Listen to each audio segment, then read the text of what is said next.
As you know, we've been going through the evidence that Christianity is indeed true, and these are the points we've been covering. A number of weeks ago, we covered, does truth exist? We've covered the three great arguments for the existence of God, the God who's beyond the world, who created and sustains the world, and has put his moral law on our hearts. We talked about last week how miracles are possible and how you can't deny miracles are possible because we have scientific evidence that the greatest miracle of all has already occurred, the creation of the universe out of nothing.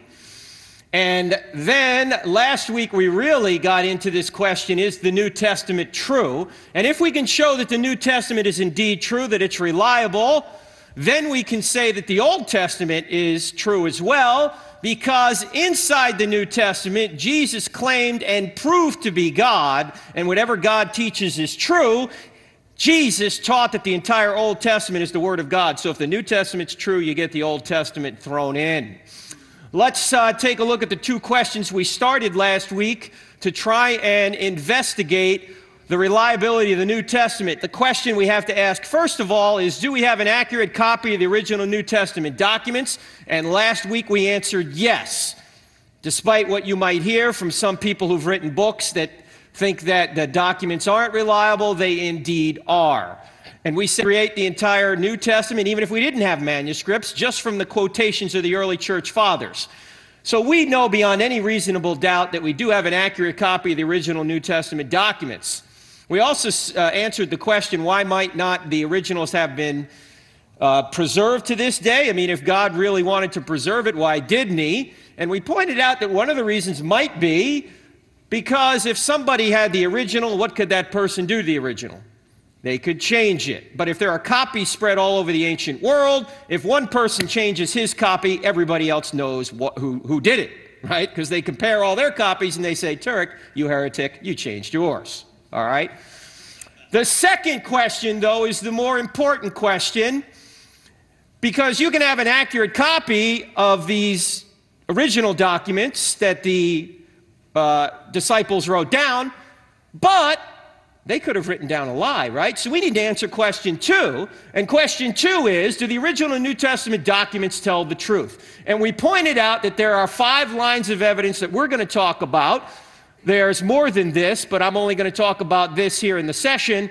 The rest is in the book, I Don't Have Enough Faith to Be an Atheist. In fact, in chapter 11 of that book, we have the top 10 reasons we know the New Testament writers told the truth. We're just going to cover 5. And the 5 are alliterated with the letter E, so you can remember them. We have expected testimony, we have early testimony, we have eyewitness testimony, we have embarrassing testimony, and we have excruciating testimony. We'll explain each of these as we go. Last week we covered expected testimony. And we read a scripture that I'll get to here in just a minute, but let me just review briefly what we did. Expected testimony says that we ought to expect testimony about a Messiah, first of all, because through science and reason we know that God exists and has created us for a purpose, and the Old Testament teaches that. So the Old Testament, it seems to be reliable, at least on that point, right? That there is a God who created the world out of nothing and sustains it. And so maybe the New Testament, or I should say maybe we ought to expect what the Old Testament tells us to be true because it's right about the origin of the universe by God. And the Old Testament predicts that a Messiah would come. And in fact, it seems like the Old Testament predicts the Messiah would come in the 1st century. So maybe we ought to expect to see some eyewitnesses in the 1st century tell us that this Messiah did indeed come. And we pointed out that some of the predictions from the Old Testament really seem to zero in on Jesus. In fact, they all do. There's a lot of prophecies in the Old Testament. I'm just going to give you a few of them here, and we'll use kind of a target analogy here to show that these prophecies kind of zero in on Jesus. The first is that Jesus came from the human race. He put on humanity over his deity, so the Messiah would be a human being and be born of a woman. Now you say, what's the big deal? It means the seed of a woman. Well, everybody else is born by the seed of a man. But Jesus, the Messiah, comes by the seed of a woman. And indeed, Jesus, being virgin conceived, came by the seed of a woman. And that way, as we talked about last time, somehow he did not have the sin nature the rest of us had, and I made the connection that maybe it's the man that passes on the depraved nature, and that's how we all have it. And somebody, I remember in the back of the room yesterday, said, well, is that necessarily so? Was it the fact that perhaps the Holy Spirit didn't use Mary's egg, but totally conceived Jesus in the womb? And I still don't know the answer to that. I was trying to get you ladies off the hook for having anything to do with depravity, but maybe you do. I don't know. Right? What was that over here? Don't let him off. All right. The second major prophecy, there are others, but the fact that this Messiah would come from the line of David, as Jeremiah said, that he would be born in Bethlehem, as Micah 5:2 said, that he'd be both God and man, as Isaiah 9:6 said, that he would visit the temple. The Lord you seek will suddenly come to the temple. Now, when was the temple destroyed? In 70 A.D. This means that the Messiah had to come prior to 70 A.D. if this prediction is to be true. That he would die in 33 A.D. according to Daniel 9:24 and following. Harold Honer from Dallas Theological Seminary has written extensively on that. In fact, I think that was his doctrinal dissertation, to talk about how Daniel 9 seems to indicate that the Messiah indeed would be cut off in the first century, even all the way to the precise year of 33 A.D., and that this Jesus, or this Messiah, would rise from the dead. And this is the section we read last week, if you were here. Isaiah 53, we read the entire chapter, and I didn't tell you where it was from, and I asked the question, who is this about? And you all said Jesus. And then secondly, the second question, is it from the Old or the New Testament? And since you're a sophisticated crowd, you knew it was from the Old. But if you ask somebody who hasn't or doesn't really know the Bible, those two questions, they're probably going to say, well, it must be from the New Testament. It's not from the New Testament, it's from the Old Testament, and we know it was written prior to Christ because we have a Dead Sea Scroll, a complete Dead Sea Scroll that's 24 feet long. The Great Isaiah Scroll was found. It's at least from 100 to 200 BC.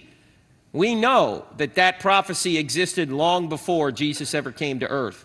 You don't need any other prophecies. If that is it, that's very strong evidence that Jesus indeed was the Messiah. Who else do you know who was born by the seed of a woman from the line of David in Bethlehem, was both God and man, visited the temple before 70 A.D., died in 33 A.D., and rose from the dead? I don't know anybody else. Do you? And by the way, as Isaiah 53 points out, he was pierced for our transgressions. He was bruised for our iniquities.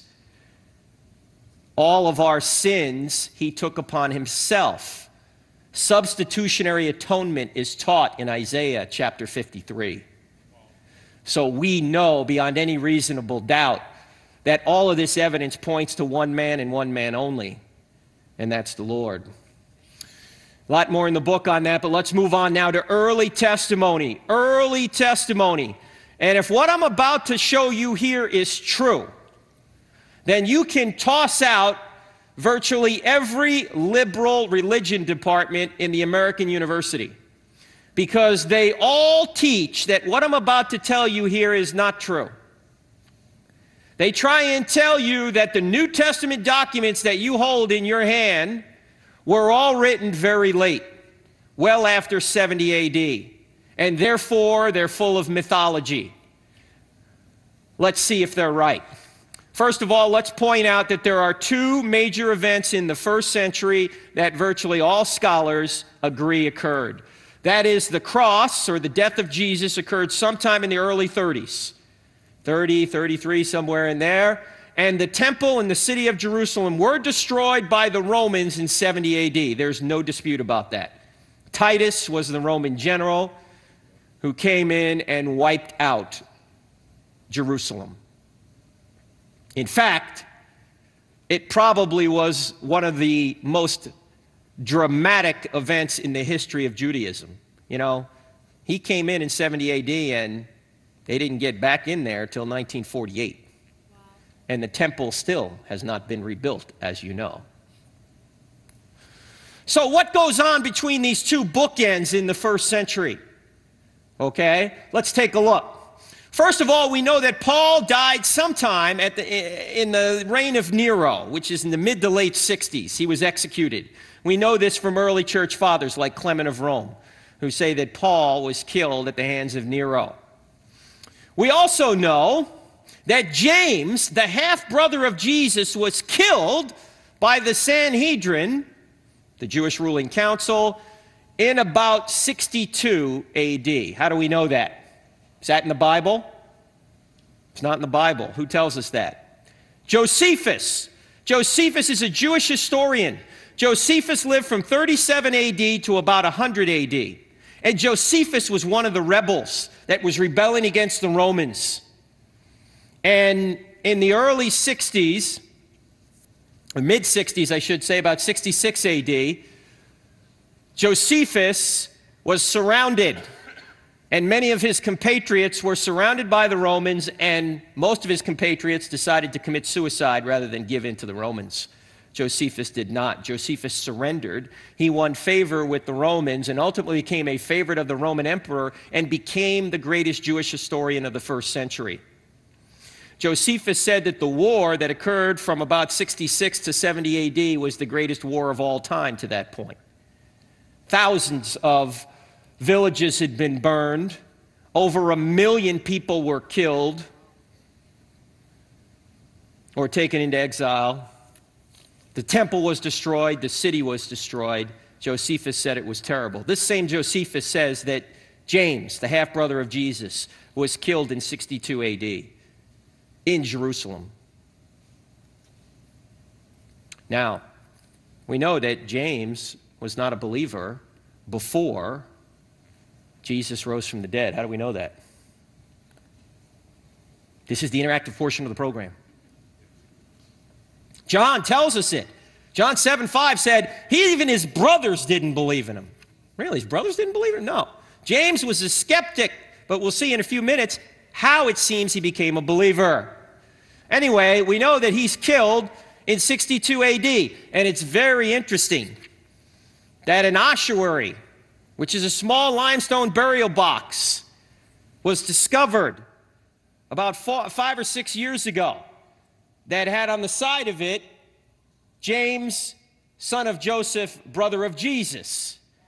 And what people are disputing is the inscription. They say, oh, that inscription may have been put on there late, like recently. But they tested the ossuary, the bone box itself, and the ossuary is from the first century. Wow. The question is the inscription legitimate or not? Doesn't really matter. It's just interesting. We also know that Acts, the book of Acts that you have in your Bible, is written by 62, no later than 62. How do we know? Well, Roman historian Colin Hemmer gives a number of answers for this, but let me ask you a few common sense questions. First of all, who is Acts about? There are two major characters in Acts. Who are they? There was a band in the 60s, right? Peter and Paul. Okay, no, that wasn't it. That's not who it's about. It's about Peter in the first, it follows Peter for the first, what? 10, 12 chapters, right? And then suddenly it shifts to Paul, follows Paul, okay? And then it follows Paul all the way to chapter 28. What happens in chapter 28? How does Acts end, the book of Acts? Where's Paul? He's in Rome? And what's going on? Is he dead? No, he's not dead. Not quite dead yet. He is under house arrest, and he's preaching the gospel in Rome, but he's under house arrest, so he's not dead yet. Right? Now, does Luke, who wrote Acts, does he record any executions, any martyrs in Acts? Who does he record? Stephen, the first martyr, right? Acts chapter 7. By the way, you want to read a good summary of the Old Testament? Read Stephen's testimony before the people that want to kill him about the Old Testament. Just read that. You'll get a good summary of the Old Testament. James, yes, where is that? That's Acts chapter 12, right? Exactly. James, the brother of John.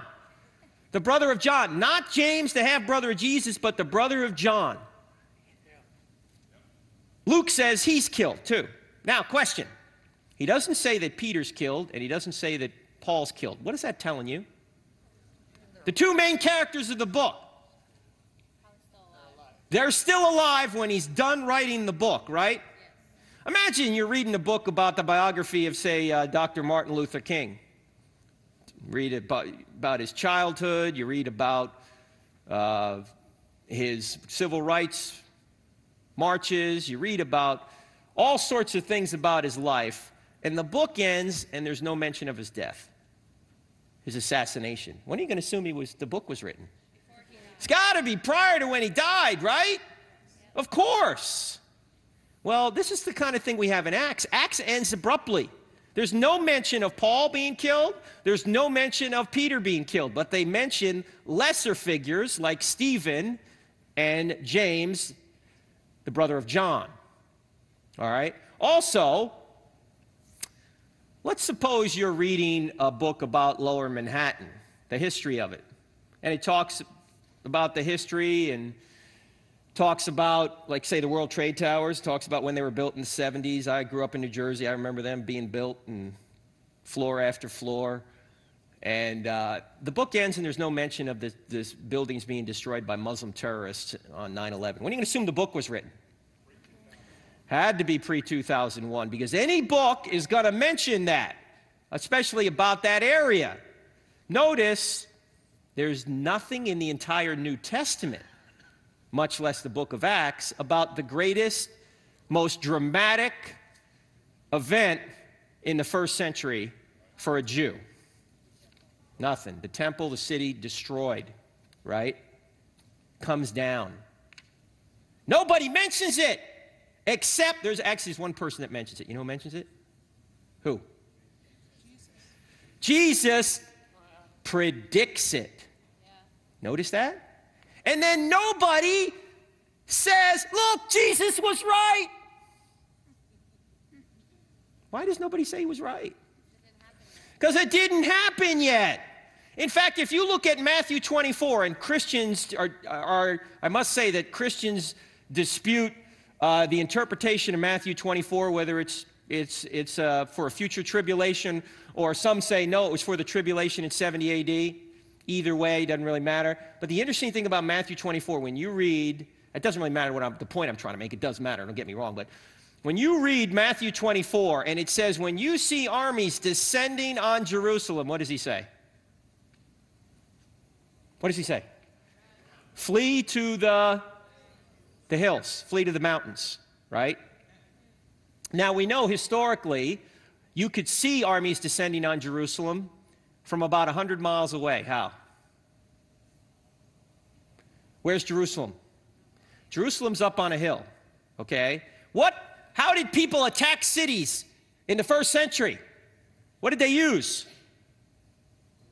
Horses, right? What could you see coming from a long distance? Cloud of dust, right? Cloud of dust from the horses. So when you see that, Jesus is telling the Christians, get out of town. Guess what? In 70 A.D., a lot of Christians saw that and got out of town. They fled to the hills. Now, if that's meant to be about the end of the world, would it make any sense to flee to the hills? No, think about it. The world's going to end. Flee to the mountains. Is that part of the world too, you know? But think about it. All right, there's more in the book on why Acts is written by 70 A.D., or by 62 A.D., I should say. And nobody disputes that 1 Corinthians was written by 55 A.D. 1 Corinthians. Now, why is 1 Corinthians so important?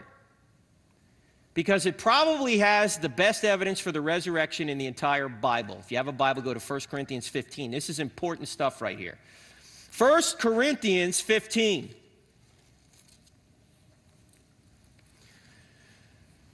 This book is known to have been written by 55. Even liberals who don't even believe the Bible think that this book was written by Paul in about 55 or 56 A.D.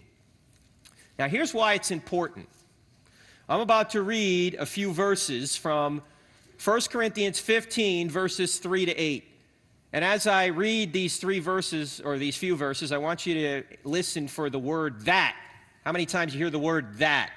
Okay? This is Paul writing to the church at Corinth, and he's passing on information that he received from other people, and he's writing it down so the First Corinthians would know it. Here's what he says. For what I received, I passed on to you as of first importance, that Christ died for our sins according to the Scriptures, that he was buried, that he was raised on the third day according to the Scriptures, and that he appeared to Peter, and then to the 12. After that, he appeared to more than 500 of the brothers at the same time, most of whom are still living, though some have fallen asleep. Then he appeared to James, then to all the apostles, and last of all, he appeared to me also as to one abnormally born. Now, how many that's did you hear? 6, 5 or 6, right? That is an illustration of what we call a creed in the New Testament. In the early days of Christianity, the New Testament believers remembered things orally by a creed, something that you could remember. So there's a rhythm to it.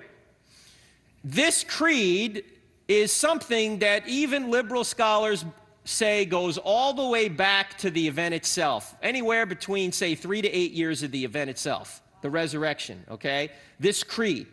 Even though this book was written in 55 AD, the material in these 5 verses or so actually goes back to the event itself, and it was remembered and demonstrated, or it was orally talked about, it was discussed, it was remembered, it was memorized orally, and then ultimately Paul wrote it down right here as he's writing back to the church at Corinth, a church he had already visited, okay? So just because the book is written in 55 doesn't mean the material that's in the book is from 55. The material that's in the book is much older, particularly these 5 verses, okay? Remember, at that time, most of the people were illiterate. They couldn't read. So they remembered things orally, and they developed great memories for doing so. Now, Dr. Gary Habermas from Liberty University has actually identified about 40 other creeds in the New Testament that these early believers memorized. And when the writers of the New Testament wrote their works, they would put these creeds into the text. Okay, this is one of them right here. Very important section of Scripture. Now, when somebody asks you what the gospel is, it's not John 3:16. I mean, that's only a piece of it. The gospel is right here in 1 Corinthians 15, verses 3 to 8. That's what Paul says. Now, notice who Paul is actually identifying as witnesses. He names them, doesn't he? He says that the eyewitnesses were who? Cephas is another word for Peter. The 12, 500 brethren, and James. James. Wait, James wasn't a believer. What do you think happened to James? He got saved. Yeah, Jesus appeared to him. Now, I could totally identify with James, and probably you guys too. Does anyone in here have a brother who thinks he's God? Okay, you got a brother like that? Thinks he's God? You don't believe him, do you? All right? But if your brother died and rose again, then maybe you'd become a believer. Okay? So this is probably what's happening to James. Now, James goes to Jerusalem, and what happens to him in Jerusalem? What does he do in Jerusalem? Anyone know? Why is he killed in Jerusalem? He's the leader of the church in Jerusalem. Now, where would be the last place you could start a church that Jesus rose from the dead if he didn't rise from the dead? Jerusalem, right? Good answer. He couldn't start one there if he didn't really rise from the dead, because people would have known this is a crock. But yet James becomes a believer after being a skeptic and actually leads the church. And if you read the book of James, by the way, notice how eerily close it is in sayings to the Sermon on the Mount.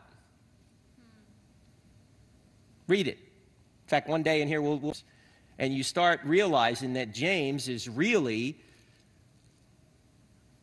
reiterating a lot of what Jesus said on the Sermon on the Mount. You know, my brother had a lot of good insights. I'm going to put them down. All right, now what's the import of all this? What's the import of all this? First of all, let's say that if Acts is written by 62, what must be written prior to Acts? Luke. Why? How do we know? Luke wrote both, and what does he say in the first verse of the book of Acts? He says, in my former work, O excellent Theophilus. Former work? What's the former work to Acts? Luke. So Luke must be written prior to Acts. Now already we are in the age of the eyewitnesses here. Luke probably was not an eyewitness himself, but he says, what did he do? He said, many have undertaken to write an account of these things, and I've checked all this out, and now I'm writing my account. This is in Luke chapter 1, verses 1 to 4. Luke is saying he's like a reporter. He's an interviewer. He's trying to figure out, is this stuff true? Let me talk to Mark. Let me talk to Matthew. Maybe he did. Who? Maybe talk to John. We don't know. But he says many have written this down, draw up an account of this. Now, I'm going to draw it up in the orderly account. So he does. And then he writes Acts, so we know Luke is prior to Acts, which means it's prior probably to 60 A.D. Okay? Now, if Luke's the A.D. or so, many believe Mark is before then. Okay? Now, I may be going out on a limb here, correct me if I'm wrong, but I would have to say that Paul wrote all of his works before he died. Probably. Is that fair? No pushback on that? All right.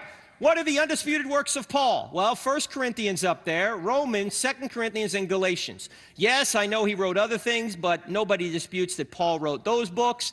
And right there, you've got enough eyewitness evidence to say that Jesus rose from the dead. Because remember, Paul isn't just talking about his experiences, but he's also recording the experiences of others, right? And he records in 1 Corinthians 15, what we just read, that not only did the 12 see it, not only did James see it, not only did he see it, but 500 other, most of whom are still alive.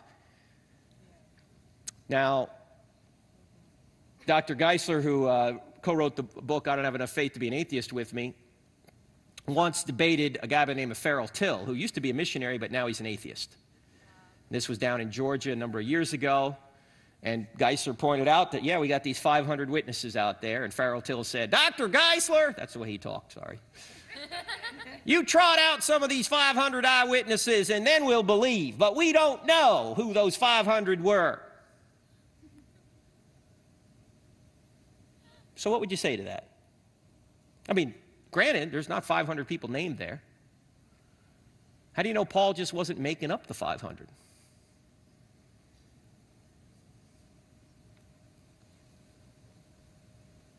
Let me ask you a question. Who's Paul writing to? The church of Corinth, right? He's been there. They know him. He's kind of dope slapping the church of Corinth in this letter, if you know. Because what's he writing about in the beginning? Oh, they're immoral. Yeah, disorderly conduct. There's somebody sleeping with his father's wife and all this stuff. And Paul says, no, expel the immoral brother. And then there's some kind of confusion in there on how spiritual gifts are being propagated out there. And he says, no, this has got to be done in order. And he has the great chapter on love and everything. And then he says, apparently people aren't really thinking the resurrection maybe really occurred in the flesh. So he goes into 1 Corinthians 15. Now, do you think Paul wants to be credible with these people? Do you think he wants them to think that he's telling the truth? Yeah. Of course. Now, would he get anywhere if he says to them, there were 500 people who saw this, most of whom are still alive, although some have fallen asleep. In other words, some have died. What is he essentially saying to them? This is common knowledge, and check it out, in other words. I mean, a lot of these people are probably still running around, right? At least half are still alive. Don't trust me, go talk to them, right? He'd have lost all credibility if he said such a brash statement that 500 people saw this and then it wasn't really true. If people started walking around going, hey, nah, nobody saw that. What are you talking about? He'd have lost all credibility. It doesn't make any sense. If he's trying to pass off a lie as the truth, There's no way that he would do that because he would lose all credibility. All right? Now, by the way, if these 500 people really did see this, picture a court of law. Lee Strobel makes this point. A court of law, and you got to hear 500 people say they saw somebody rise from the dead. If you gave each one of those witnesses 15 minutes to testify, you would hear testimony for over 5 days. If you just sat and said, okay, next one, you get 15, you get 15, you get 15, you get 15. Now imagine after hearing 5 days of testimony, where 500 people say they saw the risen Jesus, you go, just not enough evidence. What would you do? Yeah, you go, come on, of course there's too much evidence there.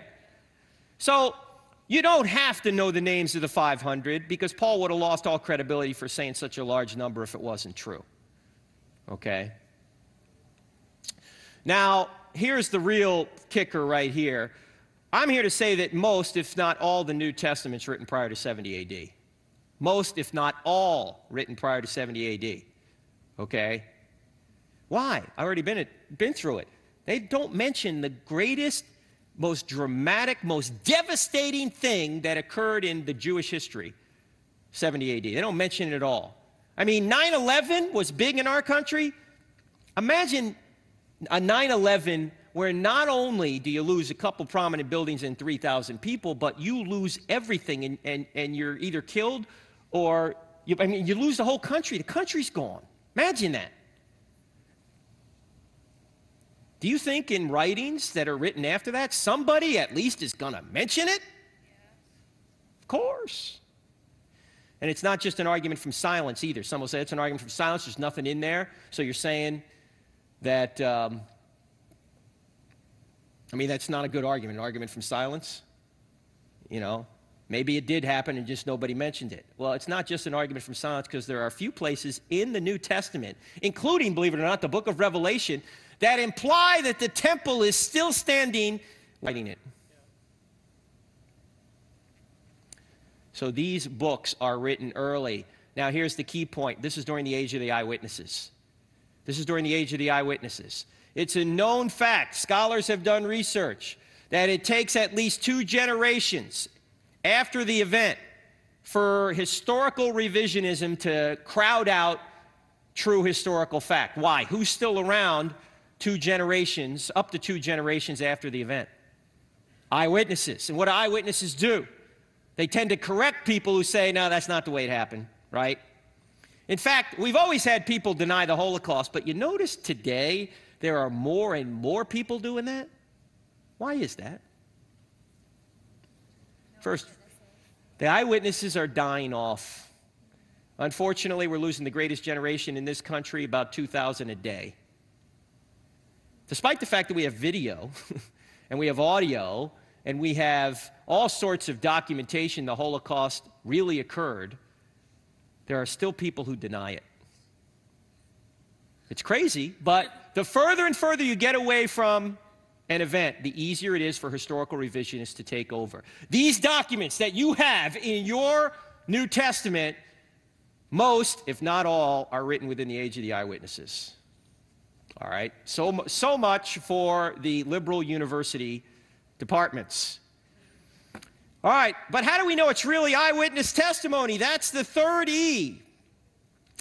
And the reason we know this is because there are historical crosshairs in the text. I'm about to read 2 verses from the Gospel of Luke, chapter 3, verses 1 and 2. As I read these 2 verses, I just want you to ask yourself one question. Does it sound like Luke is making up a story? Here you go. In the 15th year of the reign of Tiberius Caesar, when Pontius Pilate was governor of Judea, Herod, tetrarch of Galilee, his brother Philip, tetrarch of Ituraea and Trachonitis, and Licinius, tetrarch of Abilene, during the high priesthood of Annas and Caiaphas, the word of God came to John, son of Zechariah, in the desert. Good. Does that sound like he's making up a story?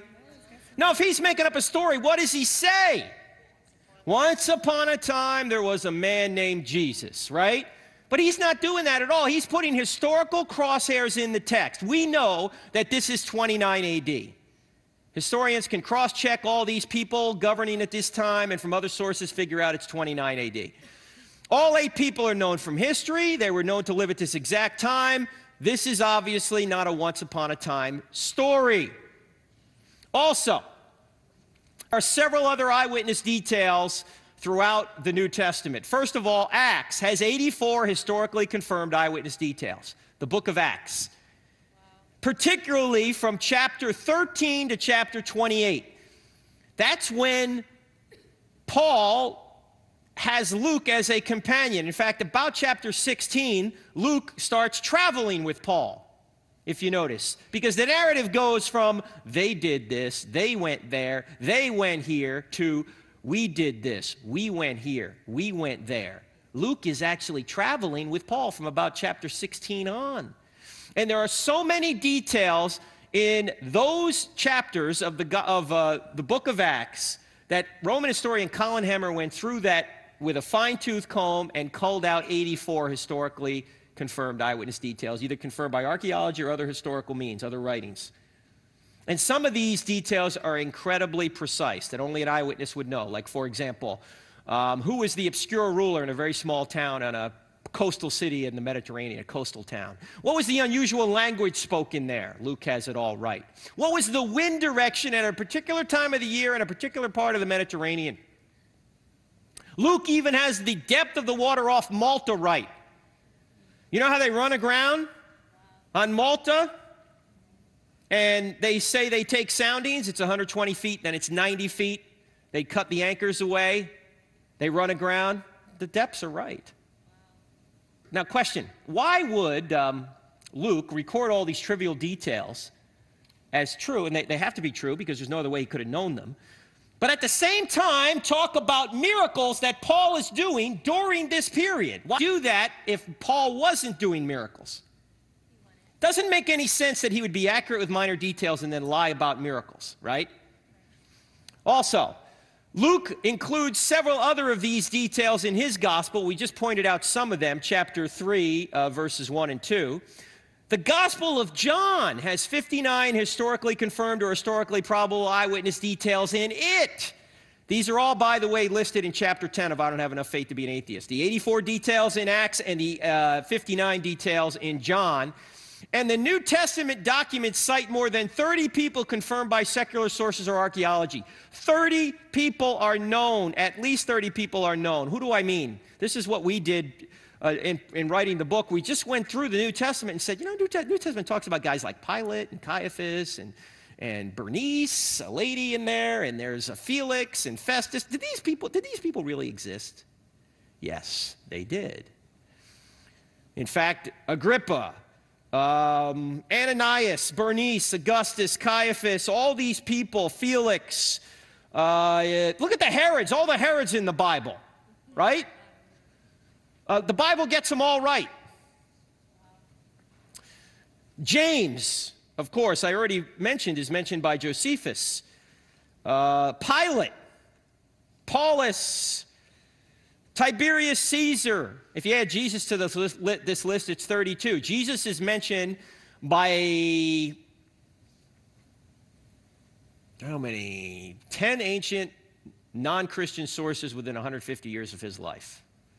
Non-Christian sources. He's mentioned by about 40 sources, if you include the Christians, within 150 years of his life. Jesus is mentioned more than the Roman emperor. Now, it may be more than 32, but these are the folks that we picked out. Now, how do we know these people really existed? Because we have archaeological evidence. For example, this is archaeological evidence for Pilate, found in the coastal town of Caesarea, which is on the Mediterranean in Israel. That inscription was found. Remember I mentioned the ossuary we found that has James on the side of it? Well, this one is completely undisputed because this is the ossuary of Caiaphas. Yeah, Caiaphas, the guy that actually sentenced Jesus to die. Not only do we know he existed, we have his bones. See, this burial box was discovered in 1990, and on the side of it, it had the inscription identifying the contents as Caiaphas and his family. And inside they found bones of about a 60-year-old man, a woman, and children. And this is what the Jews did, by the way, between about 20 BC and 70 AD. They would exhume the body of an important person about a year after that individual died and put their remains in a burial box. Why? Because they believed in a resurrection, a bodily resurrection. And they wanted to maintain the bones, and so they would put them in this limestone box. There have been many of these limestone boxes found. You may have heard about 6-8 months ago, there was a box that apparently was found, and they thought it may be the box that actually had the bones of Jesus. The Jesus tomb. And who came up with this? James Cameron. What has Cameron done? Is he an archaeologist? Is he a scholar? No. He was the guy that directed the Titanic. Yeah, the movie. Okay? And so he put this documentary together to try and get us to believe that the burial box he found actually at one time contained the bones of Jesus, because Jesus didn't really rise from the dead. Now, Dr. Gary Habermas on his website has a whole refutation of this, why it can't be so. Let me just point out one fact that hopefully you'll realize kind of makes this a very suspect claim. How many ossuaries do you think they found from the first century that have Jesus on the side of it? 22. 22 burial boxes have Jesus on the side of it. This is like going to the graveyard today and saying you find John on a tombstone and you go, John the Baptist! No. Very common name. Just because they found Jesus on the side of an ossuary does not mean that was Jesus of Nazareth. And if you go to Gary Habermas's site, you'll see that the claims that James Cameron tries to make about DNA and all this, and was there a tomb for Mary in there, or an ossuary for Mary and all this, Habermas just says it's complete nonsense. You know who else says it's complete nonsense? The guy who discovered the ossuary in 1980. The guy who actually found it said, this is nonsense. Yet James Cameron decided that he was going to put his stamp of approval on it. By the way, you know who else put a stamp of approval on it?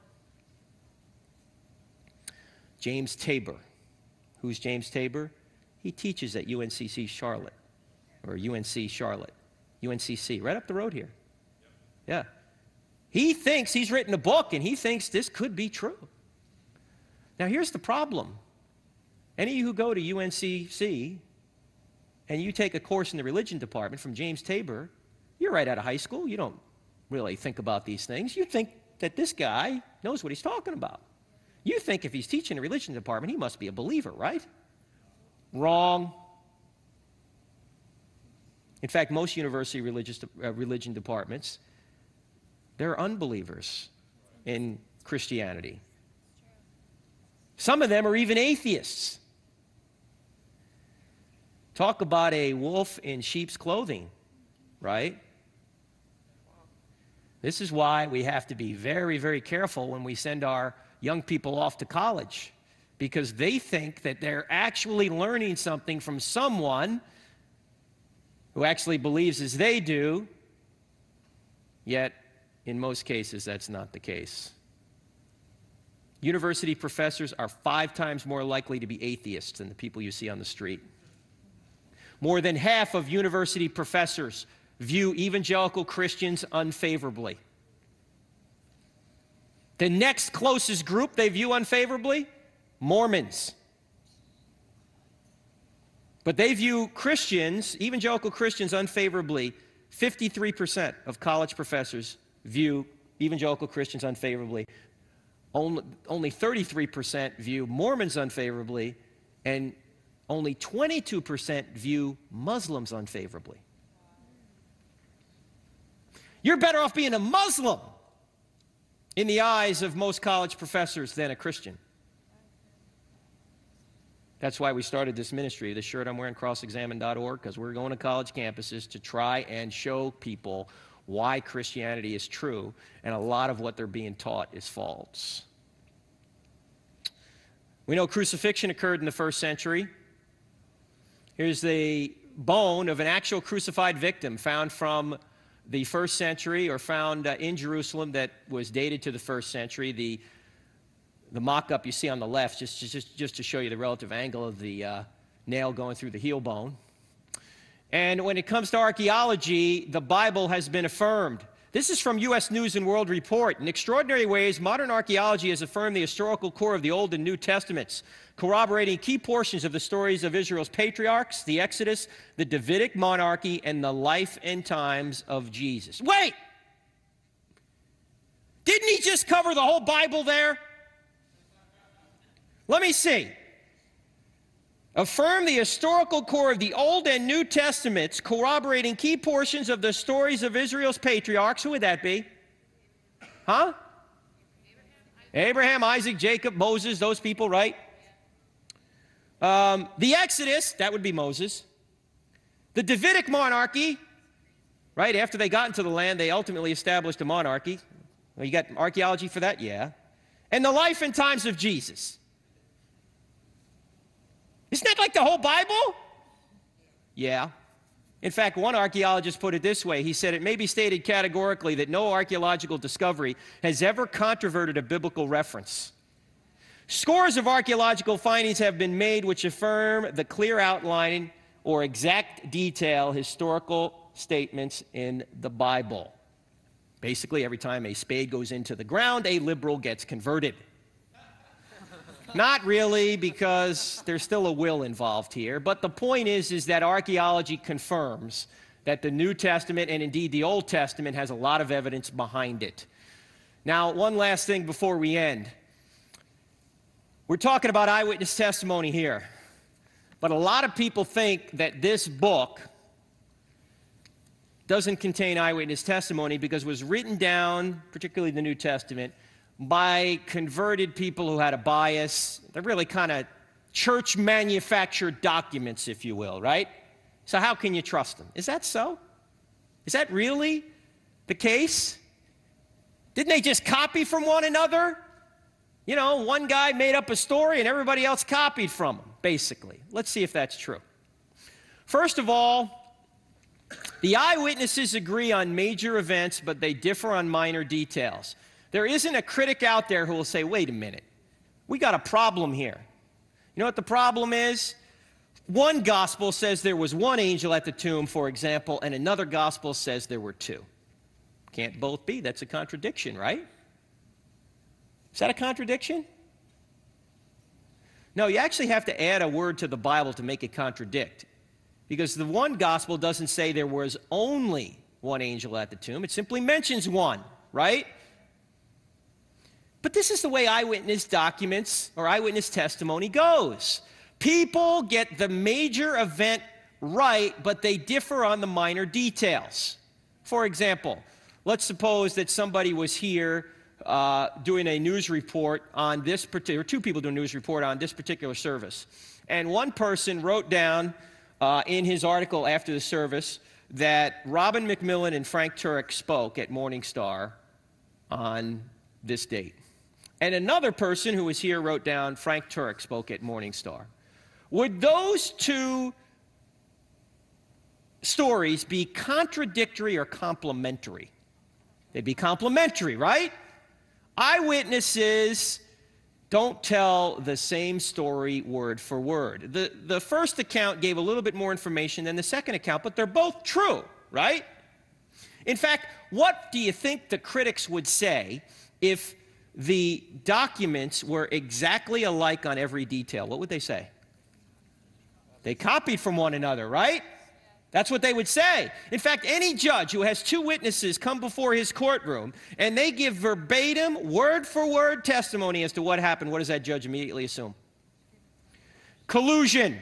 They got together to get their story straight. Obviously, the writers of the New Testament did not get together to get their story straight because they left in those minor inconsistencies that aren't contradictions, but they're inconsistencies.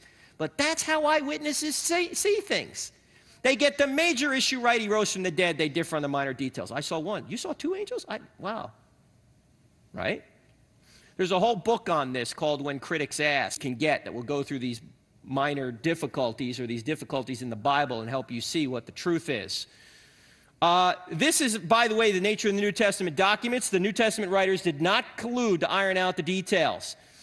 There are 27 different books in the New Testament written by 8 or 9 different authors. We're still not sure who wrote the book of Hebrews. Some say it was Paul, others say it was Apollos. We don't really know. If it was Paul, there are 8 authors. If it wasn't Paul, there are 9, okay? There are 5 or 6 independent sources on the resurrection. Who are the 5 or 6?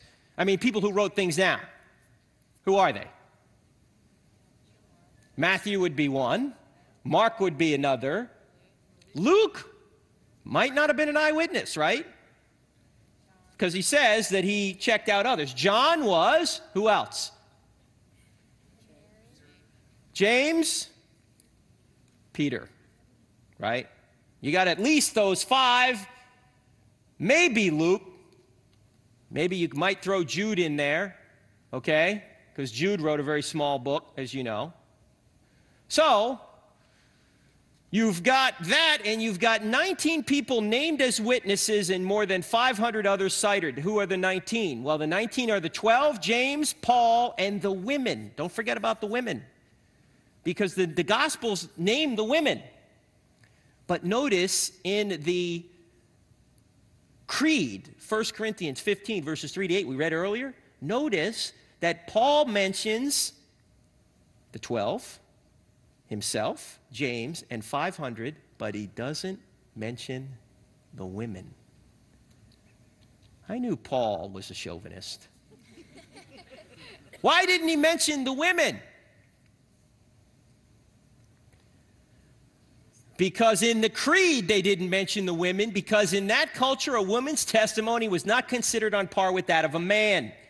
So they didn't put it in the Creed, even though it was true, because all 4 Gospels say the women were the first witnesses, right?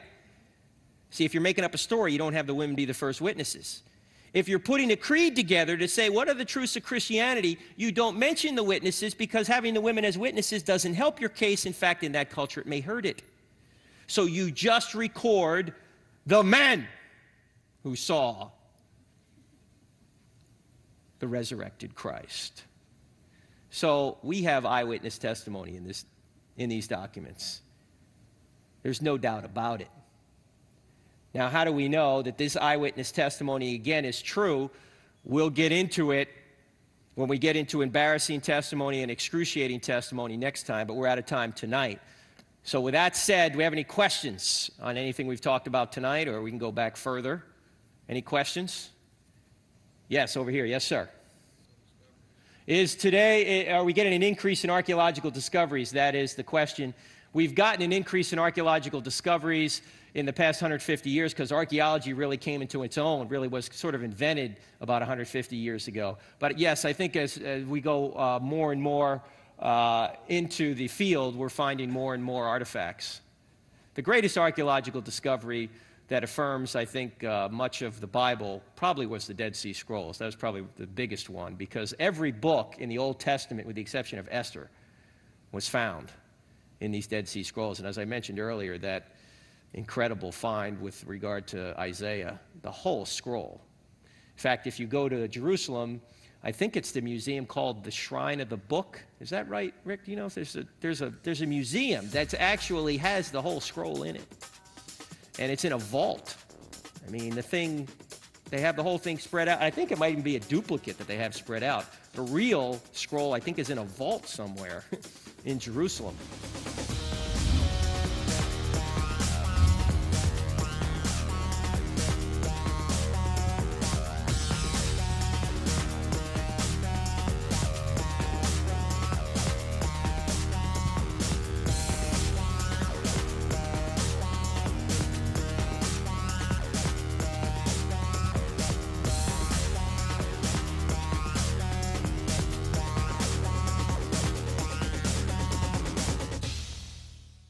The preceding program was brought to you by crossexamined.org.